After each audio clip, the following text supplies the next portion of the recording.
ЕГУ в центре инвалидов Талбон. Здесь работают выпускники республиканской школы слепых. Центр Талбон был создан в 1991 году.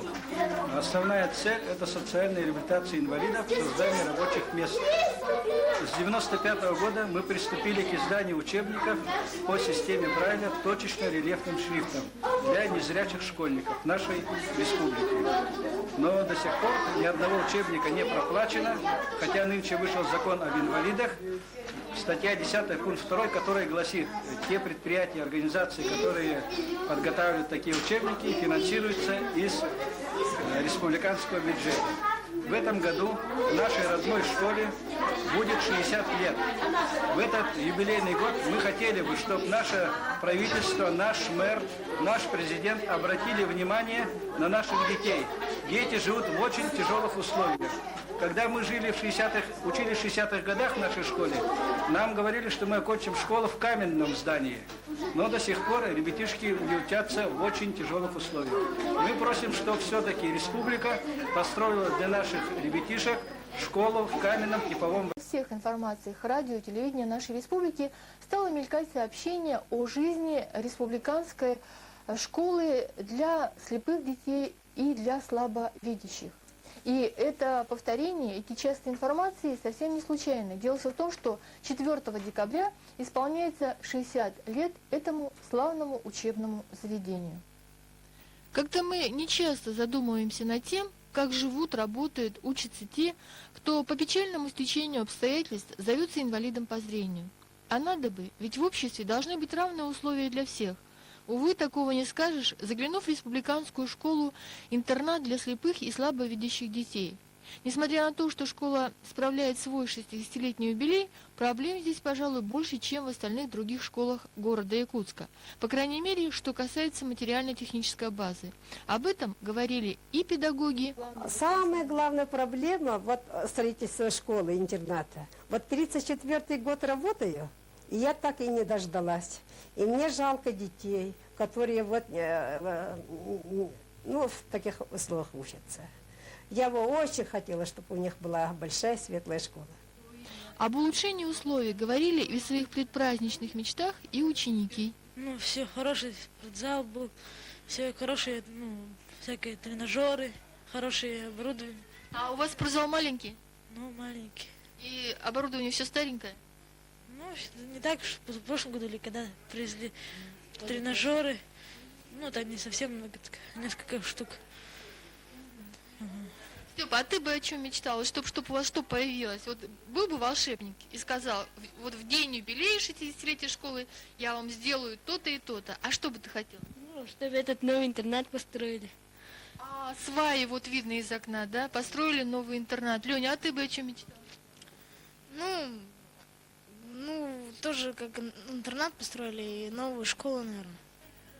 А в целом в этой школе, как и в любой другой, шумно, весело, все чем-то заняты. Педагоги готовятся к юбилею очень ответственно и серьезно. В классах идут своим чередом занятия. Кстати, вот в этом классе домоводства Агафья Павловна Пестрякова учит девочек всему тому, что пригодится в будущем любой выпускнице. И шить, и вязать, и готовить. Так что ученики и ученицы этой школы выходят в свет подготовленными на все случаи жизни. И, вероятно, неплохим уровнем подготовки можно объяснить и то, что среди выпускников немало очень талантливых людей, получивших по 2 высших образования, занимающихся наукой и, что самое главное, никогда не забывающих о родной школе, о родном интернате. Я окончила школу 5 лет назад, в 93 году. Сейчас я учусь на 3-м курсе в педагогическом институте в городе Якутске. Ты вернешься в эту же школу преподавателем? Да, вернусь. Вот, Саша, я думаю, что в дни юбилеев обычно принято вспоминать о каких-то, самых таких радостных и праздничных днях.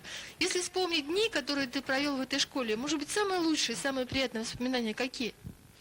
В принципе, вот когда, в детстве вот мы любили, у нас такое хобби, музыка была, чисто была старая аппаратура там, и, в общем, ее достали, там начали играть там сами, любительски просто. Стало быть, ты музыкант, если так, помимо всего прочего, да? Я просто любитель, зачем именно музыкант, так, балуюсь. А ты в каком году школу окончил? 92-м, да. И кем ты сейчас работаешь? 92-й, это было 6 лет назад, да? Сейчас студент математического факультета ЯГУ. И на прощание, завершение этого интервью, я знаю, что у Александра в кармане лежит хомус. И он умеет на нем играть. Я думаю, что не только преподавателям школы для слабовидящих детей будет приятно тебя послушать, но наверняка и всем телезрителям программы «62-я параллель». Так что исполни нам маленький фрагментик своего самого любимого музыкального произведения, которое ты играешь на хомусе. В эти предюбилейные дни хочется еще и еще раз обратить внимание всех, от кого зависит решение финансовых вопросов. На старое здание школы, кстати, совсем мало приспособленное, и на то, что находится она где-то на окраине города, и на то, что и столовая, и интернат мало в чем изменились за 60 лет существования школы. Надеюсь, что счет школы и интерната обязательно пополнится финансовыми средствами, ведь к юбилеям принято обязательно делать подарки. Сказать, что у нас в республике ничего не делается для детей, то это значит погрешить против истины. И действительно, у нас есть достаточное количество хороших и престижных школ. С каждым годом все больше детей имеет возможность съездить за рубеж на учебу. Но такая возможность выпадает не всем. И за бортом остаются чаще всего дети, которым нужна наша помощь в первую очередь. В этом году, в октябре, исполняется 60 лет Республиканской школе для слепых и слабовидящих детей. Это единственная у нас в республике школа-интернат подобного рода. Здесь учатся дети со всех улусов и города. За 10 лет учебы ребята проходят программу 9 классов, а дальше тем, кто хочет получить полное среднее образование, приходится ехать аж в Хабаровск. С каждым годом это все сложнее осуществлять из-за отсутствия финансирования. И сейчас, как никогда, остро стоит вопрос о строительстве типовой средней школы, где бы ребятишки могли и учиться, и жить до окончания обучения. Вообще-то этот вопрос решается уже более 20 лет. Но дальше свай для спального корпуса дело не пошло. С 94 года не закончен даже нулевой цикл. И приходится им ютиться в здании бывшей казармы, совершенно не приспособленном для обучения детей с ослабленным зрением, которым большие светлые классы просто жизненно необходимы. Кроме этого, территорию интерната постоянно затопляют фекальными водами.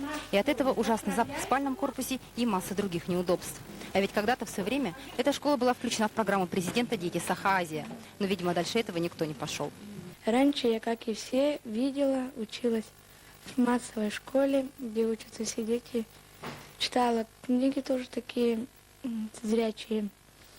Но потом, когда окончила 6 класс, у меня начали болеть глаза, и я потеряла зрение и приехала в Якутск учиться. Эта школа очень интересная. Здесь все очень интересно учат. И вот когда я начала читать по Брайлю, мне казалось, что я пришла обратно в 1 класс. Я хочу, чтобы эта школа была побольше, и чтобы наш интернат тоже сделали, построили бы здесь новое здание такое вот, чтобы это все было вместе сразу, а то у нас все отдельно. Каждый раз выбегаем на улицу туда-сюда. Во все времена даже самые тяжелые находятся те, которым не безразлична судьба людей, попавших в беду. Учебно-производственный вычислительный центр «Талбон» постоянно в меру своих возможностей помогает школе, устраивает знакомство детей с миром компьютера и ведет еженедельные факультативы. И отдельное спасибо от лица учеников и преподавателей интерната генеральному директору междугородной телефонной станции Александру Петровичу Синице. На их деньги были закуплены рельефно-графические пособия. Но один человек или одно предприятие не в силах решить всех проблем, накопившихся у коллектива Республиканской школы-интерната для слепых и слабовидящих детей. И поэтому всем, кто хотел бы помочь, просьба перечислять деньги на расчетный счет номер 406 038 1 11 РКЦ Нацбанка Республики Саха. БИК 049 805 201. ИНН